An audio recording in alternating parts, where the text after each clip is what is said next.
Hai guys, jumpa kembali dengan saya Nur Fitriadin di akun Noir Blessed. Kiranya melalui video yang diunggah oleh akun ini boleh menjadi berkat bagi setiap kita. Dalam video kali ini lagi-lagi kita dihebohkan oleh sebuah berita yang saya baca dari sumber rakyatpapua.com, yaitu tentang penolakan peletakan batu pertama dan pembangunan pondok pesantren Mambaul Ulum Nur Al Fitrah ya di Perumahan Jaya Abri Entrop GKI Penabur Jaya Asri ya, letaknya di Papua. Ya, kita tahu ya guys bahwa Papua menurut berita yang saya baca itu merupakan tanah pertama Injil diberitakan di situ, yaitu Injil terdengar bagi rakyat Papua dan banyak orang menerima Yesus sebagai Tuhan dan Juru Selamat di tanah Papua. Nah, ketika kita memperhatikan ya bagian ini, yaitu penolakan terhadap pembangunan pondok pesantren, tentunya ini bukan tidak ada alasan ya, atau bukan tidak ada tujuan untuk melakukan penolakan. Maka dari situ di dalam sumber yang saya baca di situ jelas ya, dituliskan bahwa penolakan ini bukan tanpa alasan, yaitu terdapat kekhawatiran dari beberapa pihak bahwa pembangunan pondok pesantren Mambaul Ulum Nur Al Fitrah yang dimulai dengan peletakan batu pertama bisa mengakibatkan perubahan signifikan pada struktur sosial dan lingkungan. Ya, sebelum kita jauh membahas lebih lanjut, mari kita simak dulu video penolakan dari rakyat Papua. Berikut videonya. Cemas hadapi hidup ini, sebab ku percaya Kau Tuhan bagiku. Ku tak perlu takut, sebab Engkau sertaku.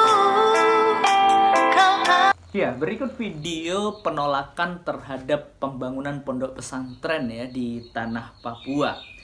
Yang saya baca di sini bahwa alasan utama penolakan bersumber dari pertimbangan dampak lingkungan, yaitu ketidakcocokan dengan tata kelola wilayah dan potensi perubahan komposisi dengan demografis yang dapat mempengaruhi harmoni sosial dalam komunitas.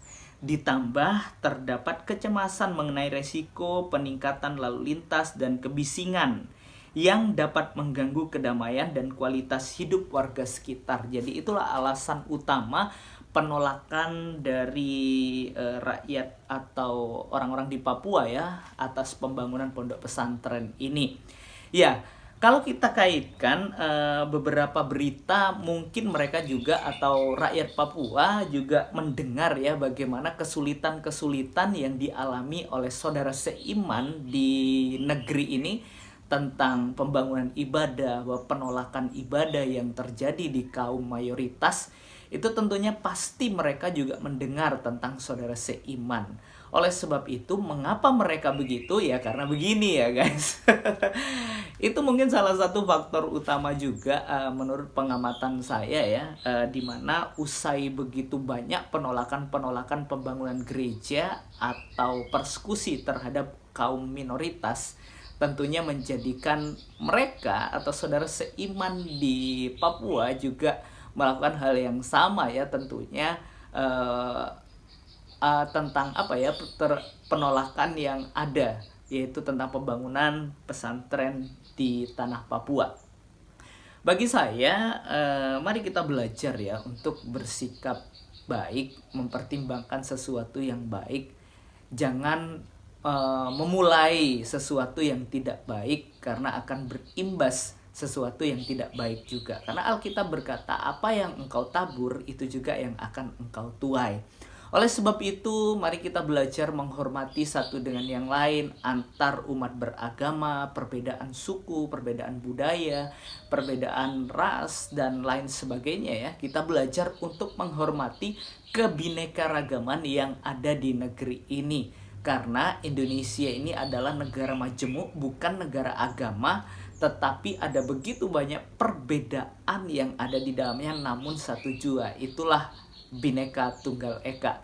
Kiranya kita boleh tetap menjaga negara kesatuan Republik Indonesia ini boleh tetap utuh dan boleh tetap beraneka ragam, bukan negara agama. Kiranya video ini boleh menjadi berkat bagi setiap kita, dan kita terus berdoa bagi bangsa ini, berdoa bagi negara ini, kiranya terus dipimpin oleh Tuhan dan tetap utuh menjaga satu kesatuan NKRI ini tidak terpecah belah oleh karena isu-isu agama yang ada di dalamnya. Kiranya boleh jadi berkat bagi setiap kita. Tuhan Yesus memberkati. God bless you.